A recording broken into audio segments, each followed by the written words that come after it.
قالك جوان بو والله جوان بوون دوان لەوانی سەمیوانی ئێمن گفتوگوی زیاتریان لەگەڵەکەین هێویدار بان كرم كن فەرمون بەخێر بن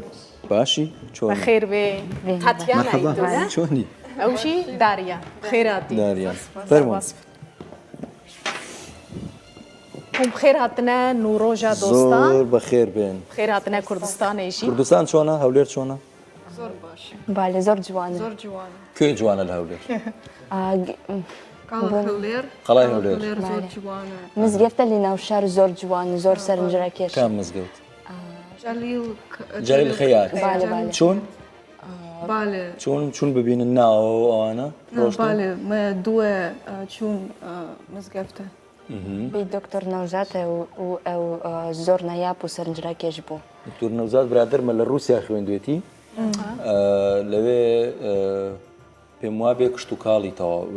اختصاسەکەی لە کشت و کاڵە لەوێ تەواوی کردووە إيجار وچوا برياردا مثلا هون فيري كردي ببن هون چما فيري كردي دبن فيري كرمانجي دبن يان سوراني لە مۆسکۆ لی هەرسەسەلان من بێکوە تەنە زارە کورمانجی خوێندیە و من دەست بکرد زمانە کوردی بخونم چونکە دی جیهانە نوژێن مشکلێتە کورد لی نەتەنە لی ڕۆژهێڵاتە ناوین لێ لیسانسەرە جیهان ئەو زۆر گرنگە و جدیە و كيف من جي زمان كردي جي تاريخ كرد وكردستان تا وجبر كي من دست بكر زمان كردي بخونم تجي داريا بالێ من زمانە کوردی هەڵبژارد چونکە کولتورە کوردی ئەدەبیاتی کوردی زۆر دەوڵەمەندە و زۆر جوانە لێ نەگەلێک مرۆڤ دەربارە کوردستان و کوردان باش دیزانن و ئەم دەخوازن دەربارە کوردستان باشتر بزانن و ژی مرۆڤن دین باخەون دوای تەواوکردنی خوێندن و فێربوونی کوردی بە تەواوی پلانی ئێوە چییە؟ دانوێت چی بکەن دوای ئەوە؟ دبێکۆ دی داهاتوو من لێرە یان ببورە من بچیم لێرە بۆ بە کرمانجی قسە بکە مشکلە نییە کێشە نیە بە کرمانجی قسە ئەز بچیم لێرە بۆ ماگیستەر بۆ ماگیستەر و درێژە بە خوێندن بخوێنی وەنە؟ ئەی تو پلانت چیە؟ Ez dixwazim dibe ku piştî zanku biçîm Kurdistanê û master bikim û an jî lê Rûsya Kurdî bixwînin. Biçin lêvê bibine mamosta lêvê bibine mamosta li we lê Rûsya mamosteyê me heye. قالك كس هنا لروسيا حزبكن فيري كردي ببن بالێ گەلێک مرۆڤ لە رووسیا دخوازن زمانە کوردی بخونم لێ ئاستا ئەو چەند مشکلاتە نەخەیە چونکە بەشە بتایبەتی بەشە کوردۆلۆژی تونێ لێ تونێ چونکە ئەم نە لە بەشە کوردی بەڵام لە بەشە هەرەمناسی بخواندن زمانە کوردی فەری دەبم لە مۆسکۆ ئەی لێرە لەکوێ خوێنن؟ لێرە لی کەلوی زیمان و ئاداب بەشە کوردی بەشی کوردی زەحمەتە فێربوونی کوردی؟ یان ئاسانە؟ بۆ مرۆڤ بگەنێ ئەو زۆر زەحمەتە چونکە زیمانە یەک گرتی تونێ و گلێک زارن جودا جودا خەیە ئەم بخۆژی لە بەژی تێک چوویە پرۆبلەمێ بەژیانە اون فێری سۆرانی و کورمانجی تەنێ دەبن نەش بەرکو مە هەورامی هەیە مە گۆرانی هەیە مە زازاکی هەیە بەس وە دوو زاراڤە جارە زۆر زەحمەتە بوانە زەحمەت ئێمە خۆمان کوردیم لێکتە تۆ وەرامێ زانی؟ فەقیری وا لەکوێ بزانێ زازاکیژی ئەس فێم ناکەم باسی زەحمەتەکانمانە کرد یعنی زەحمەتەکانی فێربوونی زمانی کوردی چین؟ ئەوەل ئەڤە و زمانی گرتیتونە دوێ من زمانی یەگرتومان مشکلاتێکی دوویەم ئەڤە و ئەلفابەیە لی هەر پارچین کوردستان جودایە و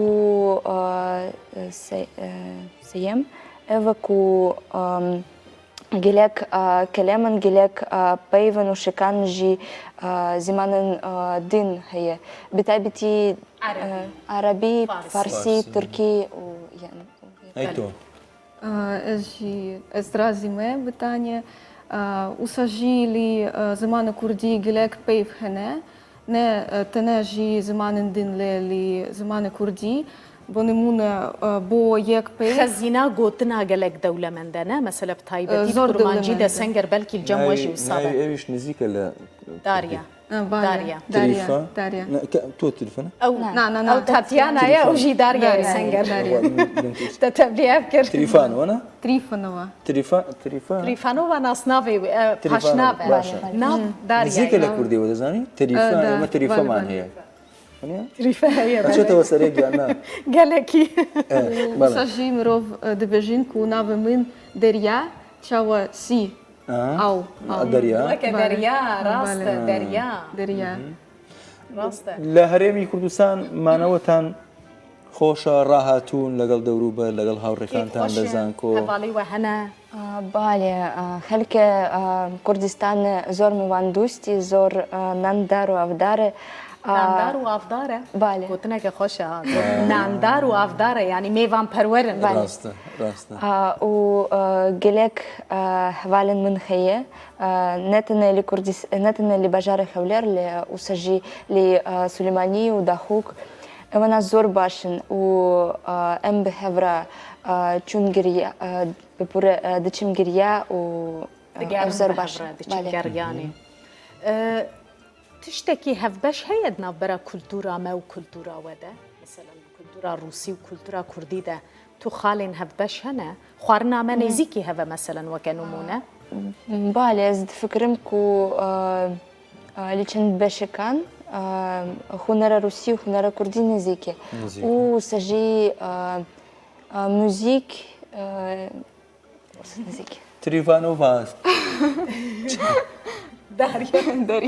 داریا خەریکە ڕادیۆ ماوە چەندەکە لێرەن چەند دەمێننەوە بە تەمان ینی چەند ساڵ لێرە بمێنەوە هاتوو چۆتان گەڕانەوەتان بۆ مۆسکۆ و هاتوو چۆ ئانەتان چۆنە Ем лера ду манг дежин. ئێستا دوو مانگە لێرە Бале, бале. У як манг жи эме бежин лера. مە هەکە دژی هوێ بمینن و پاشێ هون دەچن Бале, бале. دێنەوە دیسان Бале, бале. خۆی کۆلێژ 4 ساڵە ئێوە بە تەمان هەر 4 ساڵەکە لێرە بن Бале لێ ем ئێستا پراکتیک رێخنان me heye. Ne ئێستا قۆناغی چەنە قۆناغە. ليرة يعني لموسكو ليرة. ليرة أمن زانن چونكي برنامج تايبت ما هي بو فريبونا زار سوراني يعني پێشەوەی 4 بچنە ساڵ لەڤەر نامینن بالي، بالي، بالي. 4 ساڵ لەڤەر دەمینن یان لە مۆسکۆ دەخوێنن بەس سێ مەها هاتنە بۆ فێربوونا زمان ئەم بۆ پراکتیک لێرە پراکتیک بکەن دوای دەچنەوە لەوێ خوێندنەکە تەواو دەکەن بالي. و هەر لەوێش بە تەمان درێژە بە خوێندن بن بۆ ماستەر و ئەوانەوەە و ئەپراخی کوردی خوارن ئەپراخ یاپراخ دۆڵمە دۆڵمە دۆڵمە خۆش زۆر بوو زۆر باش زۆر خۆشە ئەیخۆنە وەکی دن چ خۆش بوو كفتا گفتە خۆش بوو مریشک مریشک ریشکی خۆش شاورما چوونەتە کوێیتر لە جگەل لە هەولێر شارەکانی دیکە گەڕاون هیچ مەچوو بارزان بارزان بۆ بارزان ئێوە خزمەتیشتان لەگەڵ بارزان هەیە وەنیە ئێوە ڕووسەکان کاتی بارزانی نەمر چووە رووسیا زۆرێک لە هاوڵانی بارزانی نەمر لەوێ زەواجیان کرد لەوێ ژنیان هێنا و من زۆر جارێ بینم کە ئێستا هەندێک لەو ژنانە لە بارزان و لە هەرێمی کوردستان نیشتەجێن و زۆر جاریش لەوێوە لە رووسیا بوونە و کوردی دەنا بە تاکید بوونە کوردی بەڵام ئێستاش هەندێک لە خەڵکی بارزان ئەوانەی هەواڵانی بارزانی کوڕیان کچیان دێنەوە ئێرە یەک دەبیننەوە ئێوە کەستان بینیوە لەو ژنانە یان لەو خەڵکانی رووسیا کە هاتونەتە کوردستان لە بارزان وسجلي لبرزان ديت وسجلي خولر ما بتشند جنان روسي يعني نتنا جنان لهزمن روسي ديت خزم خزم ما ايولا هزمن حبالن ما هزمن حبالن ما ببوره لروسيا پەیوەندیە وە لەگەل کوردا هەبوون لە مۆسکۆ بالێ هەبوو خنێ وسەژی چاوە من دزانن لی چەند باژارن رووسیە بتایبەتی لە مۆسکۆ ناوەندن کوردۆلۆژی ناوەندن فەریبوونە زمانە کوردی ئەرفادەتن کورد و تشتاندن vekirî bû û astayê we nakar dikin. Hûn dizanin arşîva Kurdan piranî li Rûsyayê ne li Petersberg li derên din arşîva taybetî Kurdên Sovyeta berê arşîva giştî ya tarîxa Kurdî jî piranî li Rûsya hatiye parastin beşekî zêde li wê derê ye di arşîvên Rûsyayê de ye. ئێستا جگەلەوەی کە کوردی دانیشتی و رووسا زۆرێک لە قوتابیانی هەرێمی کوردستان بۆ خوێندنی ماستێر و بەکالۆرۆس و دکتۆراژ دەچنە رووسیا هیچ پەیوەندیتان هەیە لەگەڵ خەڵکی باشوور لە رووسیا کە لەوێ بخوێنن لە رووسیا بخوێنن خەڵکی وەکو دکتۆر نەوزات کە ئێستا لەوێن دەربارە زەنکۆیە من ئەز نزانم لێ چەند زەنکۆیان بەتایبەتی مۆسکۆ ئەف پەیوەندیان هەنێ بۆ نمونە ببوورە ji bir kir navê zankoya bi kurmanciyê ji bir kir lê pevendiyên ve hene peywendiye we باشە لێرە و مامۆستاکان دیارن کە کوردن فێری کوردیتانەکەن ئەی لە رووسیا لە مۆسکۆ مامۆستاکان کێن ئەوان کوردیە زانن فێری کوردیتانەکەن یعنی بە کوردی پێکەوە قساکەن مامۆستای me li Moskô ew zîdî û ew baş bi kurmancî daxive û ew zor baş profesyonel Kurd ew Kurdin لێیان تێگەی نیە بە کرمانجی هەردوو بە کرمانجی دەخوێنونە ئێرە باشتریا مۆسکۆ بۆ کوردی Ez difikirim ku lêra baştîre باشترەوەە çunka ez dikarim praktik dikim lêra û bi mirov baxivin کە هاتنە ئێرە کوردیەکەتان باشتر بوو bale باشتر بووەنا وشەی نوێشتی نوێ ئەوانە فێر بوون هیچ لە کرمانجی بەس نەچنەوە ئەوێ لە بیرتان بچێ لەوێ قسەی پێ بکەن بۆ ئەوی هەر بمێنەوەە daxifin hûnê pê baxifin ji bo ji bîra we neçe ziman tiştekî dî meselen hûn dikeçên ciwanin gêncin li vir li hewlêr bi taybetî hûn dikarin bi serbestî li derve bigerin kes we aciz nake yes bibure bale yani bi serbestî bi azadî hûn ji xwe re dikarin li hewlêrê bigerin kes we aciz nake لەکوێ مێننەوە xortê Kurd pey we nakevin gelek senger dizane meselen hinek cîl vir hene îskan wek nimûne ne jin zû bi zû nikarin herin îskanê gotin motina jî dibêjin yani gotina dabêjin mirov hûn rastî wê yekê hatine te dî xortê Kurd gotina dibêjin bo keçikan tu ciwanî tu nizam heye tiştê wisa hûn dibîsin hûn fêm dikin demê ji wara dibêjin balê te digem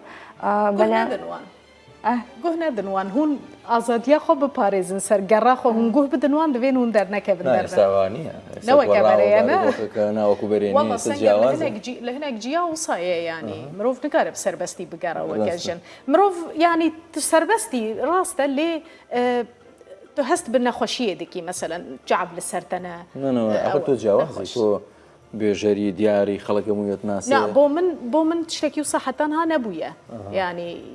rêzêl me digirin bi rastî tiştekî wisa nebûye bes ez dibihîzim keçên biyanî ku têne vê derê gelek ji wan bi rehetî gelek پێشەن ساڵێک بەڵام ئێستا ڕەنگە گۆڕا ئێستا هاتوچۆی خەڵکی بیانی بۆ هەرێمی کوردستان بە تایبەتی لە هەولێر کە قونسڵیاتی لێ کۆمپانیا گەورەکانی لێ ینی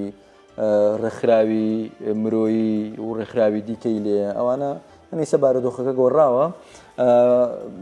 کاتمان تەواو بوو لەگەڵیان ez dibêjim erê û hêvî dikim hûn di demeke Kurd te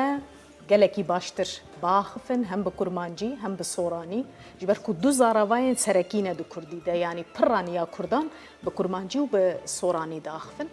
lê weke we got rast e ne standard e em bi xwe jî pirsgirêkên me hene mesela binêrin senger bi herfê aramî dixwîne ئەس بە لاتینی دخوێنم مەجبور ئەم بد ئالفابەیان ژی ئەم بکارتینن دناوا مەدەژی ئەو ینی ترکاتی ئەوەی ئێمە زمانێکی ستانداردی نووسینمان هەبێت